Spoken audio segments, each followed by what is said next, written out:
2025ஆம் ஆண்டில் நீங்கள் உடனே மறக்க வேண்டும் என நினைக்கும் விஷயம் என்ன என்று மக்கள் குரல் பகுதியில் எழுப்பப்பட்ட கேள்விகளுக்கு ராமநாதபுரம் மாவட்டம் திருவாடானை மக்கள் தெரிவித்த கருத்துக்களை பார்க்கலாம். 2025 மறக்க வேண்டிய விஷயம்னா தங்கம் தான் சார்.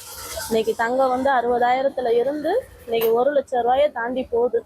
இன்னைக்கு நடுத்தர மக்கள் ஒரு பெண்களுக்கு தோடு மூக்குத்தி கம்மல் போட்டு ஒரு 5 பவுனாவது சேர்த்து சம்பாதிச்சு கல்யாணம் பண்ணி கொடுக்க வேண்டிய இருக்கிற நிலைமையில 1,00,000 தாண்டி போனா ஒரு 5 பவுனே 5 லட்சம் வரையில மக்கள் ரொம்ப அவதிப்படுறாங்க. நடுத்தர மக்களும் கூலி தொழிலாளிகளும் அவதிப்படுறாங்க. அடுத்த வருடமாவது இந்த இலவசத்தையும் சோம்பேறித்தனத்தையும் விட்டுட்டு மக்கள் உழைக்க தயாராக இருக்கணும். உழைப்பையும் நம்பணும். நம்ம மாநிலத்தை பொறுத்தவரை மற்ற பிற மாநிலங்கள்லேருந்து உழைக்கக்கூடிய மக்கள் அதிகம் இங்கே வர்றாங்க. அப்போ காரணம் என்னன்னு பார்க்கையில இங்கே உழைப்பினுடைய இது குறைஞ்சிக்கிட்டு இருக்கு. எனவே மக்கள் உழைப்பை நம்பணும், இந்த சோம்பேறித்தனத்தையும் இலவசத்தையும் கைவிடணும். தன்னுடைய உயிரை மாய்த்து கொள்ளக்கூடிய விஷயங்கிறது மிக மிக தவறானது.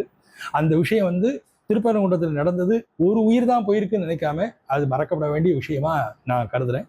ஆகையினால இனிமே மதத்தின் பேராலேயோ அல்லது தன்னுடைய இல்லத்துல தனக்கு வேணுங்கிற ஆசை நடக்கலையோ, தன்னுடைய எதிர்பார்ப்பு சரியில்லையோ என்கிற காரணத்தினால எந்த ஒரு மனிதனும் அவன் யாராக இருந்தாலும் சரி தன்னுடைய உயிரை மாய்த்து கொள்வது அப்படிங்கிறது ரொம்ப ரொம்ப வருத்தப்பட வேண்டிய விஷயம். அதை நான் உடனடியாக மறக்கணும்னு நினைக்கிறேன். இனிமே இந்த மாதிரி நிகழ்வுகள் இந்த உலகத்தில் நடக்கவே கூடாதுன்னு நான் சாமியை பிரார்த்தனை பண்ணிக்கிறேன். மக்கள் குரல் பகுதியில் திருவாடானை மக்கள் தெரிவித்த கருத்துக்களை பார்த்தோம். இனி செல்லும் இடமெல்லாம் செய்தி. தந்தை டிவியின் வாட்ஸ்அப் சேனலை ஃபாலோ பண்ணினா செல்ல இருக்கும் இடமெல்லாம் செய்தி. இதோ QR கோட் இப்பவே ஸ்கேன் பண்ணுங்க, ஃபாலோ பண்ணுங்க.